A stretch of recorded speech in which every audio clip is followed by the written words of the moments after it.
नमस्कार दोस्तों, आप सभी का स्वागत है हिंदू एकेडमी के यूट्यूब चैनल पे। आज की इस वीडियो में हम ओपियोइड एनाल्जेसिक्स से वीडियो लेके आए हैं। पार्ट नंबर 3 रहेगा।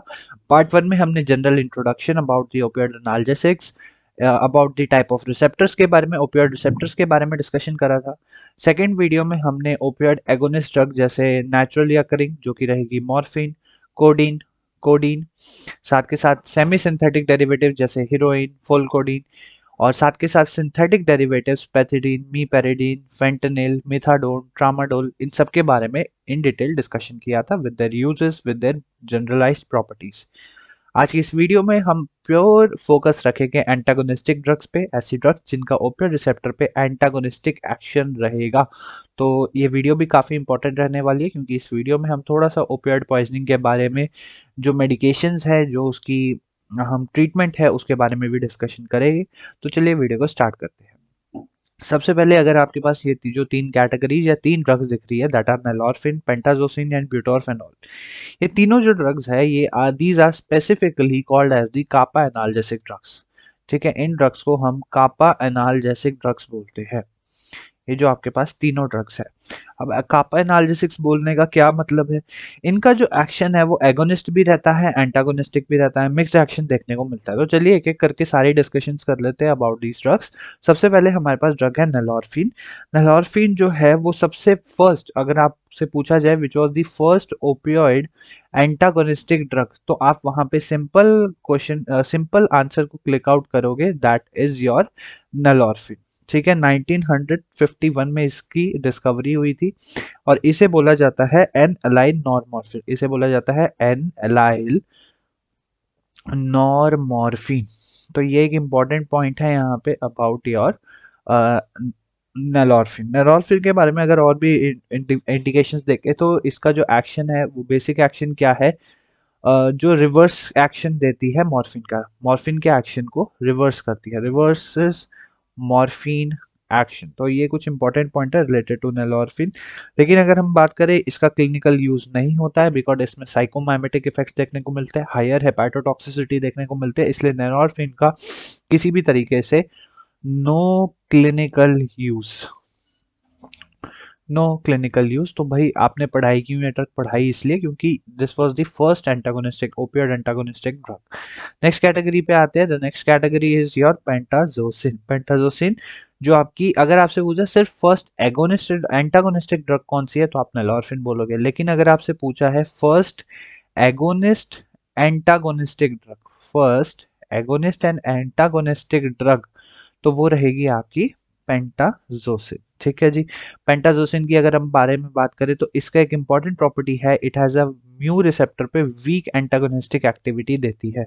It has a weak antagonistic activity on your mu related opioid receptor.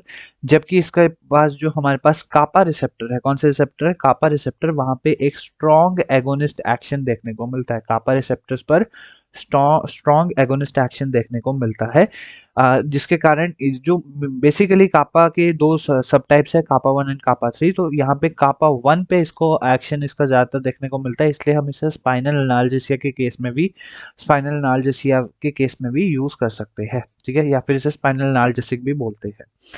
Further अगर हम बात करें, इसमें जो एक सीलिंग इफेक्ट है, ठीक है, वो काफी लो रहता है। इन सारी ड्रग्स में जो सीलिंग इफेक्ट है वो काफी लो रहता है। अगर कुछ प्रॉपर्टीज के बारे में बात करें, जैसे सीवीएस पे ये टैकीकार्डिया प्रोड्यूस करने की कैपेबिलिटीज रखती है, इट कैन प्रोड्यूस टैकीकार्डिया।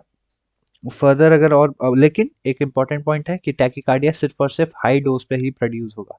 अगर डोज बढ़ती है, जो नॉमिनल नॉमिनल डोज रहती है इसकी, वो अराउंड 30 mg रहती है। जो नॉमिनल डोज रहती है that is around 30 mg।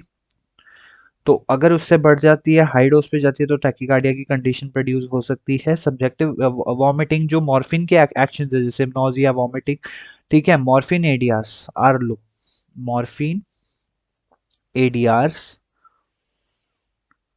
Are low, काफी low morphine ADRs means nausea, vomiting, ये सारी कंडीशंस आपको काफी कम देखने को मिलती है। तो ये कुछ इंपॉर्टेंट पॉइंट्स है about pentazocine. Further next drug के बारे में बात करते हैं, ब्यूटोरफेनॉल। ये भी एक बहुत ही इंपॉर्टेंट ड्रग रहती है। आपके पास ब्यूटारफेनॉल। ब्यूटारफेनॉल के बारे में कुछ इंपॉर्टेंट पॉइंट्स के बारे में बात करते हैं। This drug is basically kappa analgesic drug, इसे हम कापा एनाल्जेसिक ड्रग बोलते हैं। Kappa analgesic drug. इसके जो एक्शंस आपको पोटेंसी है, it has a greater potency. अगर हम बोले ब्यूटारफेनॉल से इसकी जो पोटेंसी है वो काफ़ी ज़्यादा रहती है एज कम्पेयर, सॉरी, पेंटाजोसिन के कंपैरिजन में जो इसकी पोटेंसी है वो काफ़ी ज़्यादा रहती है। बट इसमें एक ये डिसएडवांटेज है कि ये फिजिकल डिपेंडेंस प्रोड्यूस कर सकती है, it can produce physical dependence, तो इसलिए इसके ड्रग का कई केसेस में यूज नहीं होता है, काफ़ी लिमिटेड यूज होता है। अगर मैं बात करूँ जो हमने प्रीवियस ड्रग जो अभी पढ़ी पेंटाजोसिन के बारे में, पेंटाजोसिन का यूजेस मैं बताना भूल गया, I am sorry for that. जैसे पोस्ट ऑपरेटिव पेन में इसका यूज हो रहा है, पोस्ट ऑपरेटिव पेन। साथ के साथ अगर कोई माइल्ड पेन है या फिर कुछ थोड़ा सा सीवियर पेन है, सॉरी सीवियर पेन है इन बर्न्स, बर्न्स के केस में या फिर फ्रैक्चर के केस में, तो उस केस में हम पेंटाजोसिन का यूज करते हैं। फर्दर जो हमारे पास ये ड्रग्स है, ब्यूटारफेनॉल के बारे में अगर बात करें, ब्यूटारफेनॉल का भी सेम यूजेस ही है। पोस्ट ऑपरेटिव पेन हो गया, कैंसर पेन हो गया, इन सब में इसका यूज तो होता है, बट एक इम्पॉर्टेंट कंडीशन ये है कि ये कार्डियक इस्टेमिक पेशेंट्स में यूज नहीं की जाती। It is not used in cardiac ischemic ischemia patients. ऐसे इंडिविजुअल जो कार्डियक इस्टेमिक कंडीशन से पीड़ित है पहले से, उन इंडिविजुअल्स में इसका यूज बिल्कुल नहीं होगा। तो these were the opioid, sorry opioid agonist antagonistic drug, जिन्हें हम कापा एनाल्जेसिक्स भी बोलते हैं। फर्दर आगे आते हैं, एक और ड्रग हमारे पास आती है जो कि, अब इस ड्रग की क्या स्पेसिफिसिटी है मैं उसके बारे में बता देता हूँ। बुप्रेनॉर्फिन, ये एक तरीके से weak, it has a weak mu agonist action. इसका जो अगर हम बोले एगोनिस्ट एक्शन म्यू रिसेप्टर पे रहेगा, लेकिन एक प्रोमिनेंट एक्शन रहेगा कापा रिसेप्टर पे। ठीक है, कापा रिसेप्टर पे एक प्रोमिनेंट एंटागोनिस्टिक एक्शन रहेगा। ठीक है जी, तो इसके बारे में अब थोड़ी सी बुप्रेनॉर्फिन के बारे में डिस्कशन कर लेते हैं, क्योंकि यहाँ से क्वेश्चंस पूछने की थोड़े से चांसेस बढ़ जाते हैं। बुप्रेनॉर्फिन सबसे पहला पॉइंट यहाँ पे यही आता है, it is has a very high lipid solubility. तो ये ब्रेन को इजीली पेनिट्रेट कर सकती है। तो ब्रेन से रिलेटेड अगर कोई एडीआर प्रोड्यूस हो रहा है तो वहाँ पे हमें घबराने की जरूरत नहीं है, बिकॉज वहाँ पे हमें आश्चर्यचकित होने की जरूरत नहीं है, क्योंकि इस ड्रग का, बुप्रेनॉर्फिन का लिपिड सॉल्युबिलिटी रेट काफी हाई रहता है। इसी हाई इसी हाई लिपिड सॉल्युबिलिटी रेट के कारण ये मॉर्फिन से भी 25, it has a greater potency than morphine. ठीक है, मॉर्फिन से भी 25 गुना ज्यादा ये पोटेंट दिखती है। ठीक है, एज कम्पेयर टू मॉर्फिन। अगर हम और कुछ बारे में बात करें तो इसके बारे में, इसका जो इसका पार्शियल या वीक एगोनिस्ट एक्शन है म्यू रिसेप्टर पे और एंटागोनिस्टिक एक्शन है कापा रिसेप्टर पे, वो तो हमें पता लग ही गया है। लेकिन जो आपके पास बुप्रेनॉर्फिन ड्रग है, इसके केस में क्योंकि ये लिपिड सॉल्युबिलिटी हाई है, तो ये ज्यादातर विड्रॉल सिम्टम्स प्रोड्यूस करने टेंडेंसी रखती है। It has the tendency to produce withdrawal symptoms. मतलब कि अगर ये ड्रग किसी को दी गई है और उससे अगर ये ड्रग बंद करवा दी जाती है, उस इंडिविजुअल की बॉडी में कई सारे एब्रप्ट चेंजेस देखने को मिल सकते हैं। अब्यूज लायबिलिटी मॉर्फिन से कम है, बट अब्यूज हो सकता है, इस ड्रग की अब्यूजेबिलिटी हो सकती है। बुप्रेनॉर्फिन की अगर हम बात करें तो इसका जो लिपिड सॉल्युबिलिटी काफ़ी हाई है, तो इसलिए इसका जो मेजर यूज होता है, ठीक है, मेजर यूज या फिर मैं मेजर एडमिनिस्ट्रेशन बोल रहा हूँ, रूट ऑफ एडमिनिस्ट्रेशन, वो सबलिंगुअल रूट रहता है। सबलिंगुअल रूट से बुप्रेनॉर्फिन को दिया जाता है। ये एक इंपॉर्टेंट पॉइंट है, कई बार एमसीक्यू कॉम्पिटिटिव एग्जाम्स में क्वेश्चन पूछा गया है। और इसकी जो प्लाज्मा प्रोटीन बाइंडिंग है वो भी काफ़ी हाई है। इसकी जो प्लाज्मा प्रोटीन बाइंडिंग है वो भी काफ़ी ज़्यादा हाई रहती है, और अराउंड, जिसके कारण इसका जो टी हाफ है, प्लाज्मा टी हाफ है, वो भी आपको काफ़ी ज़्यादा अराउंड 38 आवर्स का आपको देखने, 38 टू 40 आवर्स का आपको इसका प्लाज्मा टी हाफ देखने को मिलता है। तो ये थे बुप्रेनॉर्फिन के रिलेटेड कुछ इंपॉर्टेंट पॉइंट्स। हाँ, अगर यूजेस के बारे में अगर हम बात करें, यूजेस के केस में अगर बात करें, तो इट इज़ यूज्ड, जो मेजर यूज हो रहा है that is used in cancer pen. Cancer pen में इसका यूज हो रहा है। साथ के साथ अगर बात करें पोस्ट ऑपरेटिव पेन या फिर pain in the myocardial infection के केस में, जो भी पोस्ट ऑपरेटिव पेन के केस हो गए या फिर मायोकार्डियल इन्फेक्शन पेन के केस हो गए, इन सारे केसेस में हम बुप्रेनॉर्फिन का यूज कर रहे हैं। तो ये भी एक तरीके से एंटागोनिस्टिक ड्रग है, लेकिन इसका एगोनिस्ट एक्शन म्यू रिसेप्टर पे भी आपको देखने को मिलता है। अभी तक हमने जो ड्रग्स के बारे में बात किया, इन ड्रग्स में आपके पास एगोनिस्ट एक्टिविटी, एंटागोनिस्टिक एक्टिविटी दोनों देखने को मिल रही थी। बट अब हम सिर्फ और सिर्फ प्योर ओपियोइड एंटागोनिस्टिक ड्रग्स के बारे में बात करेंगे, जो कि काफी इंपॉर्टेंट है। क्यों क्यों इंपॉर्टेंट है? बिकॉज यहाँ से काफी क्वेश्चंस बनते हैं और जो क्वेश्चंस मैं अभी आपके सामने सारे प्रस्तुत भी करूंगा। सबसे पहले जो हमारे पास है दैट इज नैलोक्सोन। तो चलिए इनके बारे में डिस्कशन स्टार्ट करते हैं। नैलोक्सोन का जो केमिकल नेम रहता है वो है एन एलाइनोर एलाइनोर ऑक्सीमोरफोन ऑक्सीमोरफोन। तो यह है इसका केमिकल नेम, जिससे क्वेश्चंस पूछने की संभावनाएं हो जाती है। जो भी मैं पॉइंट्स यहाँ पे लिखूंगा उनसे कहीं ना कहीं कभी ना कभी किसी भी फार्मासिस्ट एग्जाम, ड्रग इंस्पेक्टर या जीपैट या नाइपर के एग्जाम में कई बार क्वेश्चन पूछे गए हैं, पीवाईक्यूज में कई बार देखे गए हैं। तो सिर्फ वही पॉइंट्स यहाँ पे मैं लिखूंगा और वही पॉइंट्स मैं आपको समझाता भी हूँ। तो आगे पॉइंट के बारे में अगर बात करें, इसका जो मेजर ब्लॉकिंग इफेक्ट है वो दिखता है म्यू रिसेप्टर पे। ठीक है, कौन से रिसेप्टर पे इसका मेजर ब्लॉकिंग एक्शन देखने को मिलेगा आपको? म्यू रिसेप्टर पे, जो कि बहुत ही इंपॉर्टेंट पॉइंट है अगर हम सिर्फ एंटागोनिस्टिक, प्योर एंटागोनिस्टिक ड्रग्स के बारे में बात कर रहे हैं। अगर आप डोज को बढ़ाते हो, ठीक है, नैलोक्सोन के डोज को बढ़ाते हो, तो आपको जो इसका एंटागोनिस्टिक एक्शन कापा और डेल्टा रिसेप्टर दोनों पे देखने को मिलेगा। एगोनिस्ट एक्शन, ठीक है, सॉरी एंटागोनिस्टिक एक्शन। नेक्स्ट अगर और पॉइंट्स के बारे में बात करें तो हमारे पास जो ये ड्रग है इट डज नॉट, ये ओरली नहीं, इसका फर्स्ट पास मेटाबॉलिज्म हो सकता है, ओरली इनएक्टिव रहती है, इसलिए इसकी आईवी एडमिनिस्ट्रेशन करी जाती है, आईवी एडमिनिस्ट्रेशन होती है और इसका जो डोज रहता है वो अराउंड 0.4 से 0.8 मिलीग्राम या एमजी रहता है। ठीक है जी। और इसका प्रोमिनेंट एक्शन क्या है कि ये मॉर्फिन के सारे एक्शंस को, मॉर्फिन टॉक्सिसिटी में इसका ज्यादातर केसेस में यूज हो रहा है। ठीक है, मॉर्फिन टॉक्सिसिटी अगर हम बोले उसमें इसका यूज हो रहा है। इसका मेटाबॉलिज्म किस तरीके से हो रहा है? मेटाबॉलिज्म के अगर बारे में बात करें तो ग्लूकुरोनाइडेशन से हो रहा है। ग्लूकुरोनाइडेशन के द्वारा इसका मेटाबॉलिज्म करवाया जा रहा है by the liver.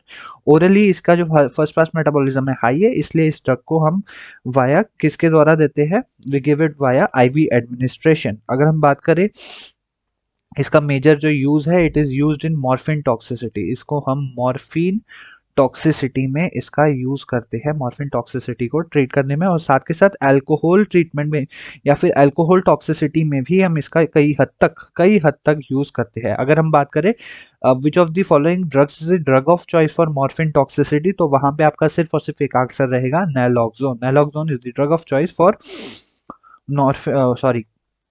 For morphine toxicity. एक इंपॉर्टेंट पॉइंट ये है कि अगर हम इस नैलोक्सोन का जो डोज है वो अराउंड 10 mg के आसपास कर देते हैं, 4 से 10 mg के आसपास अगर हम इसका डोज बढ़ा देते हैं, तो इस पे आपको कई सारे एक्शंस जो दूसरी ड्रग्स है जैसे साइकोमाइमेटिक एक्शंस देखने को मिल सकते हैं। तो 10 mg एक सीवियर एडीआर प्रोड्यूस करने के लिए काफी रहेगा। तो ये कुछ थे इंपॉर्टेंट पॉइंट्स नैलोक्सोन से रिलेटेड। फर्दर इंपॉर्टेंट पॉइंट्स के बारे में डिस्कस करते हैं जो रहेंगे नैलट्रायोक्सोन, ट्रेक्सोन।